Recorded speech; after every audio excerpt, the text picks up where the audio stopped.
அது மாதிரி இன்னொரு பக்கம் இளைஞர்கள், நிறைய இளைஞர்கள் அவங்க நினச்சிக்கிட்டு இருக்கிறதெல்லாம் இப்போ அது ஒரு ட்ரெண்டிங்காக இருக்கிறது. ரமலான் வந்துட்டா நைட்டு ஜாலியாக சுற்றலாம். நான் அன்பாக சொல்லுகிறேன், நான் சொல்கிறது உங்களுக்கு பிடிக்காம கூட இருக்கலாம். ரமலான் அதுக்கு உண்டான மாதம் அல்ல, இரவில் சுற்றுவதற்கு உண்டான மாதம் அல்ல, இங்கே அங்கேயும் ஜாலியாக போகலாம் வரலாம் அப்படிங்கிறதுக்கு உண்டான மாதம் அல்ல.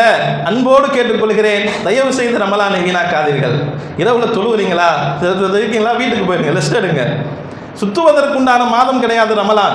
இதை நல்லா புரிஞ்சுக்கணும். ஒவ்வொரு ஊரினுள்ள இருக்கக்கூடிய இளைஞர்களும் இதை ஆழமாக உள்ளத்தில் பதிய வைத்துக் கொள்ள வேண்டும்.